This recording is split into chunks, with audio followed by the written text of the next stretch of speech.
ನೋವಾಗಿರೋದು ಅಂತೂ ನಿಜ. ಬಹಳ ವರ್ಷಗಳಿಂದ ಅವರ ಸತತ ಪ್ರಯತ್ನಗೂ ಇದೆ. ಮತ್ತೆ ಕೂತ್ಕೊಂಡು ಮಾತಾಡ್ತೀವಿ ಸಿನ್ಸ್ ಈಗ ಟೈಮ್ ಆಗೋಗಿದೆ. ಅವ್ರಿಗೆ ನೋವಾಗಿದೆ, ಈಗ ಮಾತಾಡಿದ್ದೀವಿ, ಮತ್ತೆ ಮಾತಾಡ್ತೀವಿ. ಎಲ್ಲ ಮುಖಂಡರು ಪ್ರಚಾರಕ್ಕೆ ಬರ್ತೀವಿ ನಾವು.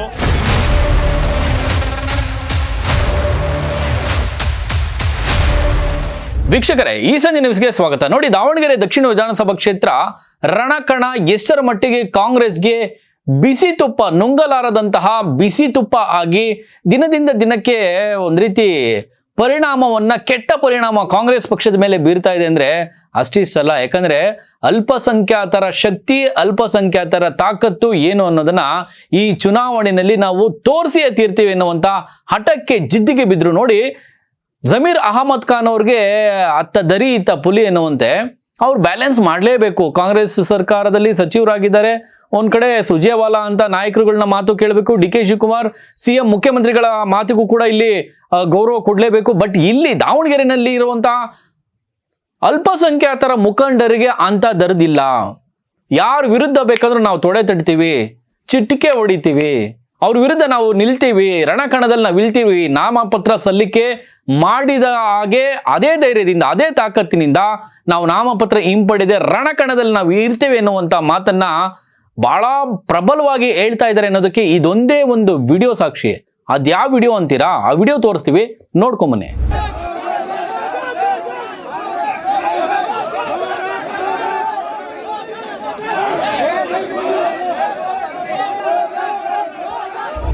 ನೋವಾಗಿರೋದು ಅಂತೂ ನಿಜ. ಬಹಳ ವರ್ಷಗಳಿಂದ ಅವರ ಸತತ ಪ್ರಯತ್ನಗೂ ಇದೆ, ಇಲ್ಲಿ ಶಾಸಕನಾಗಬೇಕು ಅಂತ ಇದೆ. ಮತ್ತೆ ಅವರು ಒಳ್ಳೆ ಜನರಲ್ಲಿ ಅವರ ಅಭಿಪ್ರಾಯ ಚೆನ್ನಾಗಿದೆ. ಮತ್ತೆ ಅವ್ರು ನಮ್ಮ ಕುಟುಂಬದ ಸದಸ್ಯರು. ಈ ಟೈಮ್ ಆಗದೆ ಇರಲಿ, ಮತ್ತೆ ಕೂತ್ಕೊಂಡು ಮಾತಾಡ್ತೀವಿ ಸಿನ್ಸ್ ಈಗ ಟೈಮ್ ಆಗೋಗಿದೆ. ವಿಚಾರದಿಂದ ಇವತ್ತು ನಾವು ಸಾದಿಕ್ ಅವ್ರು ಭೇಟಿ ಮಾಡಕ್ ಬಂದ್ವಿ. ಪಕ್ಷದ ನಮ್ಮ ಮುಖಂಡರು ಕೂಡ ಅವ್ರಿಗೆ ನೋವಾಗಿದೆ, ಈಗ ಮಾತಾಡಿದ್ದೀವಿ, ಮತ್ತೆ ಮಾತಾಡ್ತೀವಿ. ಎಲ್ಲ ಮುಖಂಡರು ಪ್ರಚಾರಕ್ಕೆ ಬರ್ತೀವಿ ನಾವು. ಮುಖ್ಯಮಂತ್ರಿ ಇರ್ಬೋದು ಅಥವಾ ಕೆಪಿಸಿ ಅಧ್ಯಕ್ಷರು ಇರ್ಬೋದು, ಎಲ್ಲ ಮುಖಂಡರು ಬಂದು ಅದ್ರ ಮುಂಚೆ ಉಪಮುಖ್ಯಮಂತ್ರಿ ಶಿವಕುಮಾರ್ ಅವರು ಬರ್ತಾರೆ, ಸಿದ್ದರಾಮಯ್ಯ ಬರ್ತಾರೆ, ಎಲ್ಲ ಬರ್ತಾರೆ. ಮತ್ತೆ ಅವ್ರನ್ನ ಕರೆಸಿ ಮಾತಾಡ್ತೀವಿ. ಈ ಸದ್ಯಕ್ಕೆ ಅವ್ರಿಗೆ ಸ್ವಲ್ಪ ನೋವಾಗಿದೆ. ನೋಡಿದ್ರಲ್ಲ, ಗೋ ಬ್ಯಾಕ್ ಅನ್ನುವಂತ ವಿಡಿಯೋ ಜೊತೆಯಲ್ಲಿ ಏನು ಕಾಂಗ್ರೆಸ್ ಮುಖಂಡರಾದಂತ ರಿಜ್ವಾನ್ ಅರ್ಷದ್ ಅವರು ಜೊತೆಯಲ್ಲಿ ಸಲೀಂ ಅಹಮದ್ ಅವರು ಕೂಡ ಆ ಸ್ಥಳಕ್ಕೆ ಹೋಗ್ತಾರೆ. ಅಂದ್ರೆ ಅಲ್ಲಿ ಪ್ರೆಸ್ ಮೀಟ್ ಮಾಡ್ತಾ ಇರ್ತಾರೆ. ಏನು ಸಾದಿಕ್ ಪೈಲ್ವಾನ್ ಅವರು ಪ್ರೆಸ್ ಮೀಟ್ ಮಾಡ್ತಾ ಇರ್ತಾರೆ. ಅವರ ಬೆಂಬಲಿಗರು ನೂರಾರು ಸಂಖ್ಯೆಯಲ್ಲಿ ಜಮಾಯಿಸಿರ್ತಾರೆ, ಪ್ರೆಸ್ ಮೀಟ್ ಆಗ್ತಾ ಇರುತ್ತೆ. ಈ ಸಂದರ್ಭದಲ್ಲಿ ರಿಜ್ವಾನ್ ಅರ್ಷದ್ ಜೊತೆಯಲ್ಲಿ ಸಲೀಂ ಅಹಮದ್ ಕೂಡ ಬೆಂಗಳೂರಿನಿಂದ ಅಲ್ಲಿಗೆ ಹೋಗ್ತಾರೆ. ಪೈಲ್ವಾನ್ ಸಾದಿಕ್ ಪೈಲ್ವಾನ್ ಅವರ ಮನೆಗೆ ಹೋಗ್ತಾರೆ. ಅವರ ಮನ ಓಲೈಸುವಂತಹ ಕೆಲಸವನ್ನ ಹೈಕಮಾಂಡ್ ಟಾಸ್ಕ್ ಅನ್ನ ಕೊಟ್ಟಿರುತ್ತೆ. ರಾಜ್ಯ ಕಾಂಗ್ರೆಸ್ನ ಹೈಕಮಾಂಡ್ ಟಾಸ್ಕ್ ಅನ್ನ ಕೊಟ್ಟಿರ್ತಾರೆ. ಸೊ ಟ್ರಯಲ್ ಎರರ್ ತರ ಜಮೀರ್ ಅಹಮದ್ ಖಾನ್ ಅವರು ಇನ್ನೂ ರಣಕಣಕ್ಕೆ ಎಂಟ್ರಿ ಆಗಿಲ್ಲ. ಸೊ ಇವಾಗ ಹೆಂಗಿರುತ್ತೆ ನೋಡೋಣ ಅಂತೇಳಿ ಸೊ ಈ ನಾಯಕರನ್ನ ಕಳಿಸಿದ್ದಾರೆ.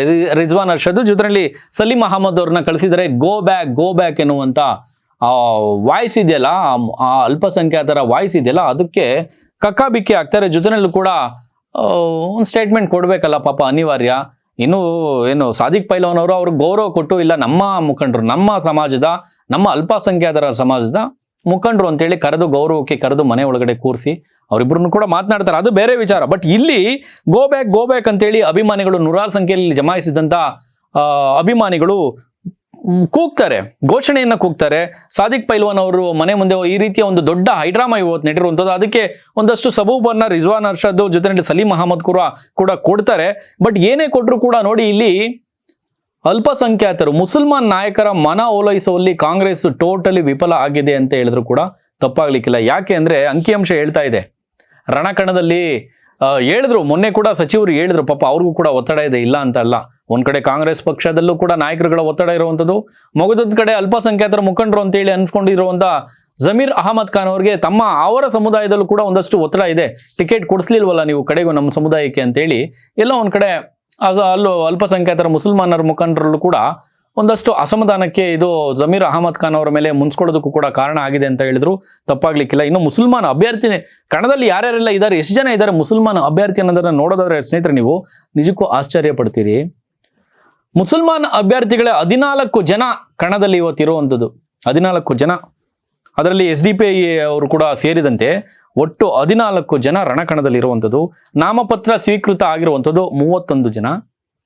ಅದರಲ್ಲಿ ನಾಮಪತ್ರ ತಿರಸ್ಕೃತ ಅಂದ್ರೆ ಡಾಕ್ಯುಮೆಂಟ್ಸ್ಗಳು ಸರಿಯಾಗಿಲ್ಲ, ಏನು ಪತ್ರಗಳು ಸಲ್ಲಿಕೆ ಆಗಿರುವಂಥ ದಾಖಲಾತಿಗಳು ಸರಿ ಇಲ್ಲ ಅಂತೇಳಿ ರಿಜೆಕ್ಟ್ ಆಗಿರುವಂಥದ್ದು 3, ಇನ್ನು ನಾಮಪತ್ರ ವಾಪಸ್ ಪಡೆದಿರೋರು 11 ಜನ. ಮುಸಲ್ಮಾನ ಅದರಲ್ಲಿ 14 ಜನ ಮುಸಲ್ಮಾನರೇ ಇದಾರಲ್ಲ.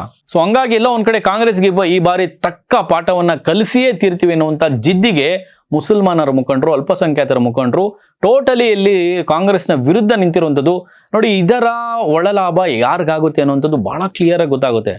ಅದು ಬಿಜೆಪಿ, ಶ್ರೀನಿವಾಸ್ ದಾಸ್ ಕರಿಯಪ್ಪ ಅವರಿಗೆ ಇದರ ಒಳಲಾಭ ಅತಿ ಹೆಚ್ಚಿಗೆ ಇದರ ಲಾಭವನ್ನು ಪಡ್ಕೊಳ್ತಾರೆ ಅಂತ ಹೇಳಿದ್ರು ತಪ್ಪಾಲಿಕ್ಕಿಲ್ಲ. ಜೆ ಎಂ ಸಿದ್ದೇಶ್ವರ್ ಅವರು ಮೊನ್ನೆ ಹೇಳ್ತಾರೆ, ನಾಮಪತ್ರ ಸಲ್ಲಿಕೆ ಮಾಡುವಂಥ ಸಂದರ್ಭದಲ್ಲಿ ಬಣ ಬಡಿದಾಟ ಅಂತೇಳಿ ಯಡಿಯೂರಪ್ಪ ಇವ್ರಿಗೂ ಜೆ ಎಂ ಸಿದ್ದೇಶ್ವರ್ ಅಂತೇಳಿ ಇಲ್ಲಿ ಬುರುಡೆ ಹೊಡಿತಾ ಇದ್ವಲ್ಲ. ಬಟ್ ಇಲ್ಲಿ ಆ ರ್ಯಾಲಿನಲ್ಲಿ ಇಬ್ರು ಕೂಡ, ರಾಜಹುಲಿ ಜೊತೆಯಲ್ಲಿ ದಾವಣಗೆರೆಯ ಹುಲಿ ಇಬ್ರು ಕೂಡ ರ್ಯಾಲಿನಲ್ಲಿ ಒಗ್ಗಟ್ಟಿನ ಮಂತ್ರ ಪ್ರದರ್ಶನ ಮಾಡ್ತಾರೆ. ಎಲ್ಲ ನಾಯಕರುಗಳು ಕೂಡ, ರೇಣುಕಾಚಾರ್ಯ ಆದಿಯಾಗಿ, ಆರ್ ಅಶೋಕ್ ಅವರು ಆದಿಯಾಗಿ, ಇಲ್ಲಿ ಸಿ ಟಿ ರವಿ ಅವರು ಆದಿಯಾಗಿ ಎಲ್ಲರೂ ಕೂಡ ಮುನುಸನ್ನ ಮರೆತು ಒಗ್ಗಟ್ಟನ್ನ ಪ್ರದರ್ಶನ ಮಾಡಿದ್ರು. ಈ ಬಾರಿ ಬಿಜೆಪಿ ದಾವಣಗೆರೆ ದಕ್ಷಿಣ ವಿಧಾನಸಭಾ ಕ್ಷೇತ್ರದಲ್ಲಿ ಕಾಂಗ್ರೆಸ್ ವರ್ಸಸ್ ಅಲ್ಪಸಂಖ್ಯಾತರ ನಡುವೆ, ಇಬ್ಬರ ನಡುವೆ ಮೂರನೇವರಿಗೆ ಲಾಭ ಆದರೂ ಕೂಡ ಆಶ್ಚರ್ಯ ಪಡಬೇಕಾಗಿಲ್ಲ. ಸ್ನೇಹಿತರೆ, ಇದರ ಕುರಿತು ನಿಮ್ಮ ಅನಿಸಿಕೆಯನ್ನು? ಅಲ್ಪಸಂಖ್ಯಾತರು ಇಲ್ಲಿ ಸಾದಿಕ್ ಪೈಲ್ವಾನ್ ಅವರು ಇದ್ದಾರೆ, ಜೊತೆಯಲ್ಲಿ ಒಟ್ಟಾರೆ 14 ಜನ ರಣಕಣದಲ್ಲಿ 14 ಜನ ಮುಸಲ್ಮಾನರೇ ಅಭ್ಯರ್ಥಿಗಳಿರುವಂಥದ್ದು. ಸೊ ಇದರ ಒಳ ಏಟು ಕಾಂಗ್ರೆಸ್ಗೆ, ಒಳ ಲಾಭ ಬಿಜೆಪಿಗೆ. ಹಾಗಾದ್ರೆ ಬಿಜೆಪಿ ಗೆಲ್ಲುತ್ತಾ, ಕಾಂಗ್ರೆಸ್ ಗೆಲ್ಲುತ್ತಾ?